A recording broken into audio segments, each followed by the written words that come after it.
श्री सुमुख। स्वागत है आप सभी का एस्ट्रो यूनिवर्स चैनल पे। आज हम जानेंगे कि विद्यार्थी को बेटर कंसंट्रेशन के लिए क्या करना चाहिए या फिर अच्छे रिजल्ट्स के लिए क्या करना चाहिए। देखिए, रिजल्ट्स क्या होंगे नहीं होंगे ये तो भाग्य के हाथ में है। अगर जन्म कुंडली की बात की जाए तो लग्नाधिपति और नवम अधिपति को देखना पड़ता है। हाँ, कर्मेश की स्थिति को भी देखनी पड़ती है, यानी 2, 6, 10, यानी 6 और 10 को देखना पड़ता है। द्वितीय को किस लिए देखना पड़ता है? क्योंकि कुटुंब स्थान का विचार किया जाता है।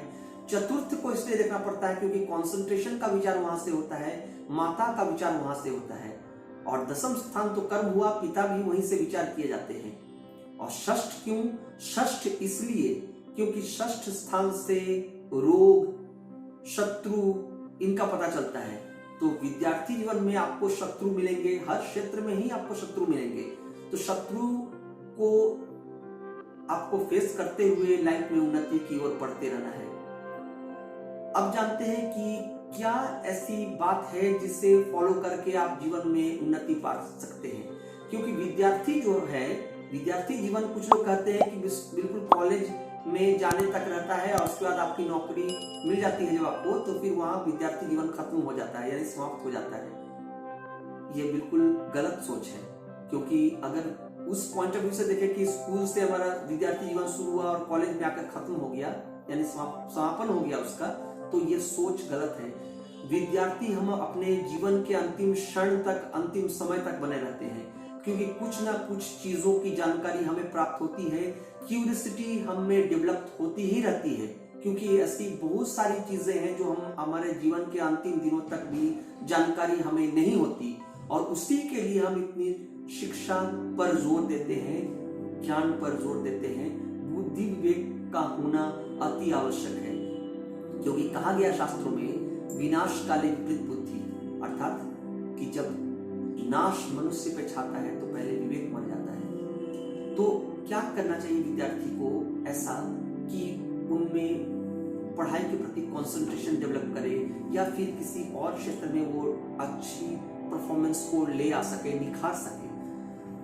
तो नोट कीजिए, आप करना ये चाहिए कि एक विद्यार्थी को सवेरे उठ करके सूर्योदय दिखना चाहिए, सूर्य को प्रणाम करना चाहिए। और क्या करना चाहिए? तो उन्हें माता पिता के चरणों में आना चाहिए, मतलब उनके चरण स्पर्श करने चाहिए, आशीर्वाद लेना चाहिए। ऐसा हमें अक्सर सिखाया नहीं जाता, या फिर ज्योतिषी भी या पंडित भी आपको ऐसा नहीं बताते। लेकिन यह बहुत बड़ी चीज है जो शास्त्रों में ऋषि मुनियों ने हमें जानकारी दी है। और मेरा पहले भी आप लोगों को कहना है कि मैं कोशिश करूंगा इस चैनल के द्वारा आप लोगों को ऐसे सत्य बातों को बताऊं जो आपके जीवन में आपके लाइफ को आगे ले जाए और आपके अगले जनरेशन को भी हेल्प करे, उनको भी सहायता प्राप्त हो। तो करना विशेष कुछ नहीं है कि पूजा पाठ करना है या धार्मिक स्थलों की यात्रा कर लेनी है या फिर अगरबत्ती दिखाना है भगवान को, ऐसा कुछ नहीं है। कर्म ही पूजा है, क्योंकि इसी कर्म के बारे में गीता में लॉर्ड कृष्ण ने हमें जानकारी दी थी। यानी अपने कार्य को निष्ठा के साथ करें, डेडिकेशन के साथ करें, समर्पण के साथ करें, यही पूजा है, यही धर्म है, यही सब कुछ है।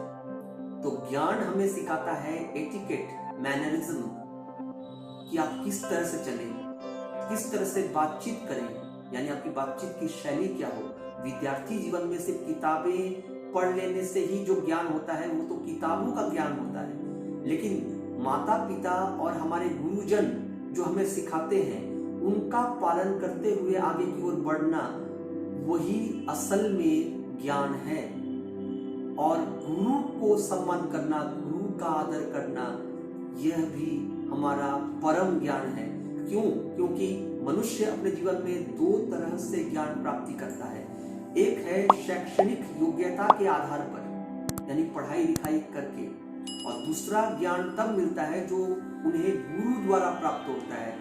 क्योंकि मनुष्य की कैपेसिटी जो है, लर्निंग एबिलिटीज जो है, वो एक सर्टेन प्लेस तक जाकर के, जगह तक जाकर के खत्म हो जाती है, समाप्त हो जाती है।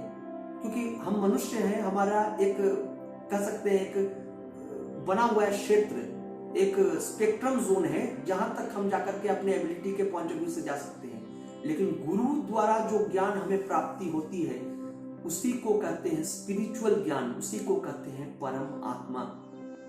और आत्मा में जो बसते हैं वही तो ईश्वर है, भगवान है। तो हम उनको मंदिर में ही खोजने के लिए जाएं और तभी हमें ज्ञान प्राप्त हो, या पूजा के माध्यम से ही भगवान हमें आशीर्वाद देंगे और हम अगर कर्म ना करें तो फिर क्या होगा? तो विद्यार्थी को सरस्वती पूजा करनी चाहिए, सब कुछ ठीक है, लेकिन जो विद्यार्थी पढ़ाई ही न करे सही ढंग से, समय का महत्व न रखे, अपने गुरु का आदर सम्मान न करे, माता पिता को सम्मान न दे, तो फिर उनका कैसे उन्नति हो सकता है भला? तो मेरे बताए हुए इस पॉइंट को फॉलो करें। उम्मीद करता हूं आपको जीवन में उन्नति प्राप्त होगी। इसी तरह के वीडियो को देखने के लिए हमारे साथ बने रहें। तब तक के लिए नमस्कार।